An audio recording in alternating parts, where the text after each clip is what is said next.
യേശുവും സ്ത്രീകളും. കർത്താവ് താൻ ഉയർത്തെഴുന്നേറ്റതിന് ശേഷം തന്നെ വെളിപ്പെടുത്തി കൊടുത്തത് ഒരു സ്ത്രീക്കാണ്. ആ വ്യക്തിയാണ് മഗ്ദലന മറിയ, മഗ്ദലനക്കാരത്തിയായിട്ടുള്ള മറിയ. രണ്ടാമത്തെ ഒരു വ്യക്തി ഉണ്ട്, സുവിശേഷകയായി മാറിയവൾ, അവൾ ശമരിയക്കാരി സ്ത്രീ. മറ്റ് വ്യക്തികളുണ്ട്, മാർത്തയും മറിയയും സേവനവും വചനവും ചെയ്തവൾ. എങ്ങനെയായിരുന്നു യേശു ഇടപഴകിയത്? നമ്മളത് വിശദമായിട്ട് നമ്മൾ മനസ്സിലാക്കണം. അതിനെ യേശുവിന് വേർതിരിവുണ്ടായിരുന്നോ? സ്ത്രീകൾ ഇന്നത് മാത്രമേ ചെയ്യാൻ പാടുള്ളൂ എന്ന് യേശു പറഞ്ഞുവോ? നമ്മളത് കൃത്യമായി നമ്മൾ നമ്മുടെ ആത്മാവിൽ നമ്മൾ അതിനെ തിരിച്ചറിയുക. ഈ മഗ്ദലന മറിയയെ കുറിച്ച് പറയുമ്പോൾ പല സ്ഥലങ്ങളിലും ഞാൻ പ്രസംഗിച്ചു കേട്ടിട്ടുണ്ട്, ഇത് മറ്റേ പാപിനിയായിട്ടുള്ള കല്ലെറിയാൻ കൊണ്ടുവന്ന സ്ത്രീയാണ് എന്നുള്ളത്. ഞാനും അങ്ങനെ ആയിരുന്നു വിശ്വസിച്ചിരുന്നു ഒരു സമയത്ത്. എന്നാൽ ഈ അടുത്ത സമയത്ത് ദൈവം എന്നോട് ഇടപെട്ടു, അതല്ല. എന്നാൽ മഗ്ദലനക്കാരി മറിയയെക്കുറിച്ച് അവൾക്ക് 7 ഭൂതങ്ങൾ ബാധിച്ചിരുന്നവളായിരുന്നു. അവളുടെ ആ ഭൂതങ്ങളെ വിട്ടുമാറ്റി, ഭൂതങ്ങളെ പുറത്താക്കിക്കൊണ്ട് യേശുവിൻ്റെ കാൽക്കീഴിലിരിക്കുകയും വചനത്തെ പഠിക്കുകയും യേശു പഠിപ്പിച്ചു കൊടുത്തത് അതേപോലെ കേൾക്കുകയും ഹൃദയം കൊണ്ട് സ്നേഹിക്കുകയും ചെയ്തവളാണ്. അതുകൊണ്ടാണ് യോഹന്നാന്റെ സുവിശേഷം 20-ാം അധ്യായം 1-ാം വാക്യത്തിൽ അതിരാവിലെ ഇരുട്ടുള്ളപ്പോൾ തന്നെ യേശുവിനെ വെച്ച കല്ലറ നോക്കി അവൾ പുറപ്പെട്ടത്. ഇരുട്ട് അവൾക്കൊരു പ്രശ്നമല്ലായിരുന്നു, ആ വലിയ കല്ല് അവൾക്കൊരു പ്രശ്നമല്ലായിരുന്നു. എന്ത് തടസ്സങ്ങൾ ഉണ്ടായിരുന്നാലും അവൾക്കതൊന്നും പ്രശ്നമല്ലായിരുന്നു. തൻ്റെ അരുമനാഥനെ കാണാൻ വേണ്ടിയിട്ട് ആ മഗ്ദലനക്കാരി മറിയ പുറപ്പെടുകയാണ്. ഈ മഗ്ദലനക്കാരി മറിയ യേശുവിനെ അത്രത്തോളം സ്നേഹിച്ചിരുന്നു എന്നും താൻ അത്രത്തോളം യേശുവിൻ്റെ മുമ്പിൽ സമർപ്പണം ചെയ്യപ്പെട്ടുമെന്നും നമ്മൾ അവിടെ മനസ്സിലാക്കുന്നുണ്ട്. അതുകൊണ്ടാണ് ഉയർത്തെഴുന്നേറ്റ യേശു അവളുടെ ഹൃദയത്തെ കണ്ടതുകൊണ്ടാണ് ഉയർത്തെഴുന്നേറ്റ യേശു അവളുടെ മുമ്പിൽ പ്രത്യക്ഷമാകുകയും ഞാൻ ഉയർത്തെഴുന്നേറ്റിരിക്കുന്നു എന്ന് ശിഷ്യന്മാരോട് പോയി പറയുക എന്ന് പറഞ്ഞുകൊണ്ട് അവളെ ആദ്യത്തെ അപ്പോസ്തലന്മാരുടെ അപ്പോസ്തലയാക്കി യേശു നിയമിച്ചത്. ഹല്ലേലൂയ! അംഗീകരിച്ചു തരാൻ പറ്റുമോ ആവോ? അപ്പോസ്തലന്മാരുടെ അപ്പോസ്തലയാണ്. അപ്പോസ്തലൻ എന്ന് വെച്ചാൽ അയക്കപ്പെട്ടവർ എന്നാണ് അർത്ഥം. അയക്കപ്പെട്ടവൻ അല്ലെങ്കിൽ അയക്കപ്പെട്ടവൾ. കർത്താവ് അയക്കുകയാണ് അവിടെ മറിയെ, മഗ്ദലനക്കാരി മറിയെ. അപ്പോസ്തലന്മാരുടെ അപ്പോസ്തല. ആലോചിച്ച് നോക്കൂ. അപ്പൊ ആദ്യത്തെ അപ്പോസ്തല എന്ന് പറയുന്നത് മറിയല്ലേ? ഹല്ലേലൂയ! ദൈവം സുവിശേഷം പറഞ്ഞുകൊണ്ട് അയക്കുകയാണ്. ഇതൊക്കെ ഇങ്ങനെ മർമ്മങ്ങൾ വെളിപ്പെട്ട് വരുമ്പോൾ, ദൈവത്തിൻ്റെ സത്യത്തെ സ്വർഗം അത് ഇങ്ങനെ വെളിപ്പെടുത്തി തരുമ്പോൾ നന്ദി നിറഞ്ഞ ഹൃദയത്തോടുകൂടി ദൈവസന്നിധിയിൽ നിൽക്കാൻ മാത്രമേ സാധിക്കുന്നുള്ളൂ. സ്ത്രീകൾ വലിയ സംഭവമാണെന്നല്ല ഞാൻ പറഞ്ഞു വെക്കുന്നത്. ഹല്ലേലൂയ! ഇന്ന് സ്ത്രീകളെ പല കാര്യങ്ങളും പറഞ്ഞു ഒതുക്കി നിർത്തിയിരിക്കുന്നിടത്ത് നിന്ന് കർത്താവിൻ്റെ വേല ചെയ്യുവാൻ വേണ്ടിയിട്ട് സ്ത്രീകൾ എഴുന്നേൽക്കണം. ആ മഗ്ദലനക്കാരി മറിയെപ്പോലൊരു ഹൃദയം ഉള്ളിൽ വേണം. കർത്താവിനെ അന്വേഷിക്കുവാൻ ഏത് രാത്രിയാണെങ്കിലും എന്തൊക്കെ തടസ്സങ്ങൾ ഉണ്ടായാലും എന്തൊക്കെ പ്രതിബന്ധങ്ങൾ ഉണ്ടായിരുന്നാലും ഞാൻ എൻ്റെ കർത്താവിനെ ഞാൻ നോക്കും, കർത്താവിനെ അന്വേഷിച്ച് ഞാൻ പോകുമെന്നുള്ളൊരു മനോഭാവം സ്ത്രീകൾക്ക് ഉണ്ടാകണം. അവിടെ ഒന്നും നമ്മളെ ആ വലിയ കല്ല്, ഗുഹാമുഖത്തിരുന്ന വലിയ കല്ല് ഒരു തടസ്സമാക്കി യേശുവിൻ്റെ അടുത്തേക്ക് ചെല്ലുവാൻ തടസ്സമാക്കി നിൽക്കുന്ന ആ ചില കല്ലുകൾ ഇന്ന് ഈ ലോകത്തിലുണ്ടല്ലോ. ആ കല്ലുകളൊക്കെ ഉണ്ടല്ലേ, നമ്മളുടെ ഹൃദയം കണ്ടുകൊണ്ട് യേശു അതങ്ങ് മാറ്റും. യേശു നമ്മുടെ മുമ്പിൽ പ്രത്യക്ഷമാകും. എന്നിട്ട് പറയും, നീ ഇന്നടുത്തേക്ക് പോവുക, നീ ഇന്ന കാര്യം ചെന്ന് ഇന്ന വ്യക്തിയോട് പറയുക. യേശു അയക്കപ്പെടാൻ തയ്യാറാകും. ഒരുക്കപ്പെടാൻ നമ്മൾ തയ്യാറുണ്ടെങ്കിൽ. ഹല്ലേലൂയ! ഒരുക്കപ്പെടാൻ നിങ്ങൾ തയ്യാറുണ്ടോ? പ്രിയ മക്കളെ, എന്നെ കേൾക്കുന്ന കുഞ്ഞുങ്ങളെ, നിങ്ങൾ തയ്യാറുണ്ടെങ്കിൽ നിങ്ങളെ അയക്കാൻ കർത്താവ് 7 വട്ടം 70 വട്ടം 700 വട്ടം 7000 വട്ടം ദൈവം അതിന് ഓക്കെയാണ്. ദൈവം അതിന് മനസ്സോടുകൂടി ദൈവം ഇരിക്കുകയാണ്. യേശു ഇരിക്കുകയാണ്. പക്ഷെ നിങ്ങൾ തയ്യാറുണ്ടോ? അവിടെ യേശു അതാണ്, ഹൃദയങ്ങളെയാണ് നോക്കുന്നത്. എന്നാൽ നിങ്ങളുടെ മുമ്പിൽ വലിയ കല്ലുകൾ ഉരുട്ടി വെച്ചേക്കല്ലേ, ആരീ കല്ല് മാറ്റും? മറിയയുടെ മുമ്പിൽ ഉണ്ടായിരുന്നത് പോലെ, ആ കല്ലറയുടെ മുമ്പിൽ വെച്ചിരുന്ന വലിയ കല്ല് പോലെ യേശുവിൻ്റെ അടുത്തേക്ക് ചെല്ലുവാൻ, യേശു നമ്മളെ ഏൽപ്പിക്കുന്ന കാര്യങ്ങൾ ചെയ്യുവാൻ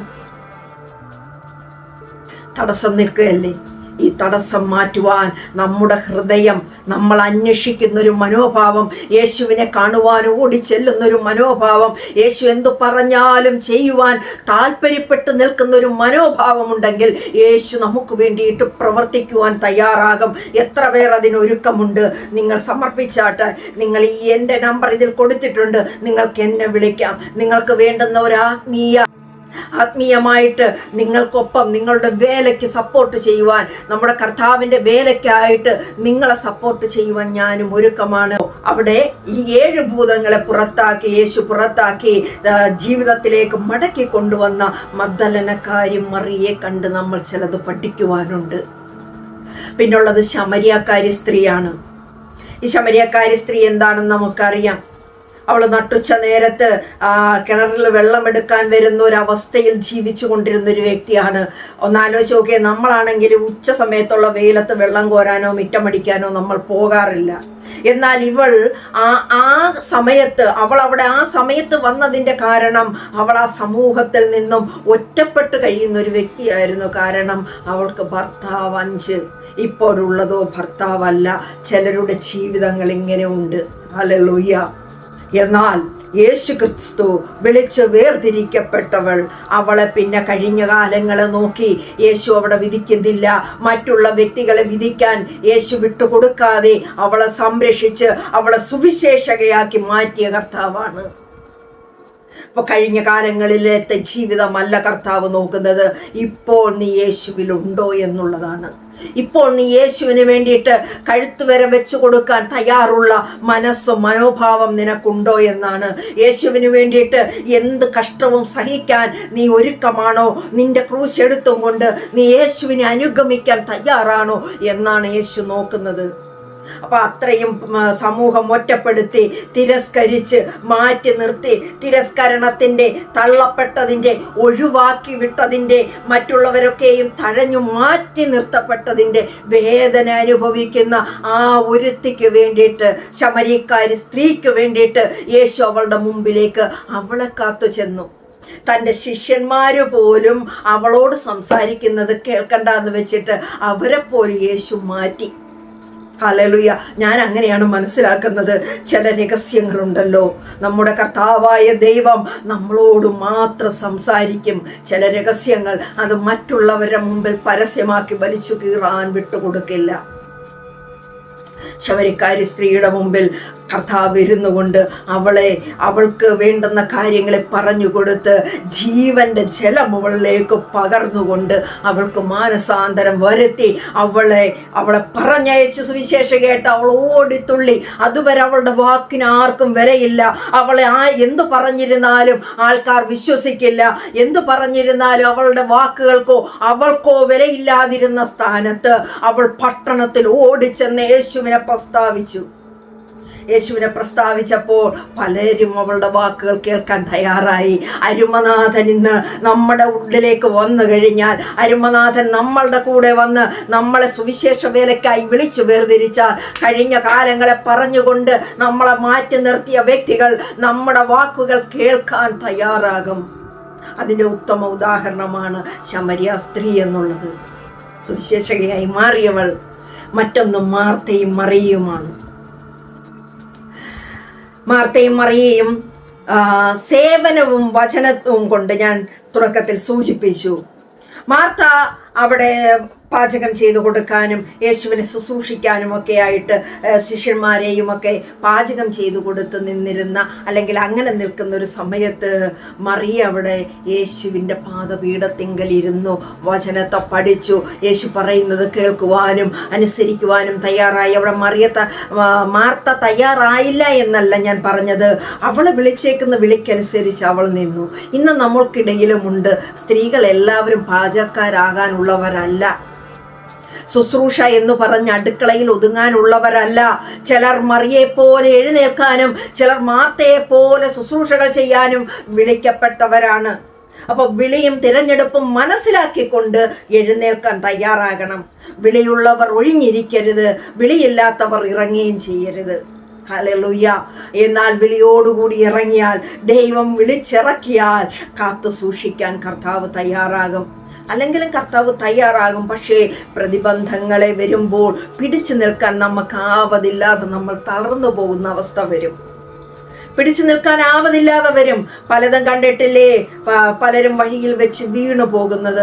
എന്നാൽ കർത്താവ് വിളിച്ചിറക്കിയാൽ അന്ത്യം വരെയും ചെയ്യിപ്പിക്കാനുള്ള ശുശ്രൂഷകൾ തികച്ചതിന് ശേഷമേ, ഹല്ലേലൂയ, അപ്പോസ്തലന്മാരെ എങ്ങനെയാണ് അവസാനം രക്തസാക്ഷിത്വത്തിലേക്ക് വഹിച്ചത്, അവസാനം വരെയും കർത്താവ് കൂടെ ഇരുന്നു കൊണ്ട് ജാഗ്രതയോടെ പരിപാലിക്കും. ഇതിൻ്റെ ഇടയ്ക്ക് പൗലോസിന് കൊണ്ടതുപോലെയും യേശുവിന് ക്രൂശീകരണം സംഭവിച്ചതുപോലെയൊക്കെ പലവിധ ക്രൂശുകൾ, പലവിധ അടികളും നിന്ദകളും ഒക്കെ നമ്മുടെ ജീവിതത്തിലും ഉണ്ടാകും. എന്നാലും കർത്താവിൻ്റെ ഒരു കരുതൽ, ഒരു കൃപ നമ്മളെ പൊതിഞ്ഞുണ്ടാകും.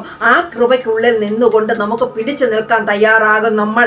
എന്നാൽ സ്വന്തം ജഡത്തിൽ ആശ്രയിച്ചു കൊണ്ടാണ് നമ്മളിത് ചെയ്യാൻ നിൽക്കുന്നതെങ്കിൽ പ്രശ്നം വരുമ്പോൾ നമ്മൾ തളർന്നു പോകും, ക്ഷീണിച്ചു വാടിപ്പോകും. എന്നാൽ യേശുവിനെ മുറുകെ പിടിച്ചുകൊള്ളൂ. ആ മുറുകെ പിടിച്ചുകൊണ്ട് നമ്മുടെ മഗ്ദലക്കാരി മറിയ ചെയ്തതുപോലെ, ശമരിയാക്കാരി സ്ത്രീ ചെയ്തതുപോലെ, മാർത്തയും മറിയയും ചെയ്തതുപോലെ അവിടെ യേശുവിനോടൊപ്പം നിൽക്കുക. ഇനി ഈ മറിയെക്കുറിച്ചൊക്കെ എനിക്ക് ഒരുപാട് പറയുവാനുണ്ട്. ഒരുപാട് കാര്യങ്ങൾ അവർ ചെയ്ത ശുശ്രൂഷകളുമൊക്കെ ഒരുപാട് കാര്യങ്ങൾ പറയുവാനുണ്ട്. അപ്പം ഇവിടെയൊക്കെ ഈ സ്ത്രീകളെയൊക്കെ യേശു അവിടെ ചേർത്തുകൊണ്ടു എന്നുള്ളതാണ് ഞാൻ പറയുന്നത്. യേശുവിൻ്റെ കൂടെ നടക്കുവാനും യേശുവിനോടൊപ്പം അവിടെ നടന്നുകൊണ്ട് പഠിക്കുവാനും. അന്നത്തെ കാലഘട്ടം ആലോചിച്ചോണം, സ്ത്രീകൾക്ക് പഠിക്കുവാനുള്ള അവകാശമില്ല. ആ ഒരു കാലഘട്ടമാണെന്ന് ആലോചിച്ചോണം. എങ്കിലും സ്ത്രീകൾ അവിടെ ജനങ്ങളെ നോക്കി ഭയപ്പെടാതെ യേശുവിനോടൊപ്പം നടക്കുവാനിടയായി. ഹല്ലേലൂയ. ഇന്ന് ഞാൻ നിങ്ങളോട് ചോദിക്കുകയാണ്, എത്ര പേർക്ക് പാരമ്പര്യമായിട്ടുള്ള ചില കാര്യങ്ങളെ കെട്ടിവെച്ചേക്കുന്നതിൽ നിന്നും പുറത്തു ചാടി ഭയമില്ലാതെ എനിക്കൊപ്പം ചേർന്ന് നിൽക്കാനുണ്ട്? ഹല്ലേലൂയ. ഞാൻ ചോദിക്കുകയാണ് നിങ്ങളോട്, ചേർന്ന് നിൽക്കാൻ പറ്റുന്നവർക്ക് വേണ്ടുന്ന, ഹല്ലേലൂയ, സ്തോത്രം, ദൈവത്തിൻ്റെ കൃപയാൽ നിന്നുകൊണ്ട് വേണ്ടുന്ന രീതിയിൽ നമുക്ക് ഒരുമിച്ച് നിന്ന് ദൈവത്തിൻ്റെ വേല ചെയ്യാം.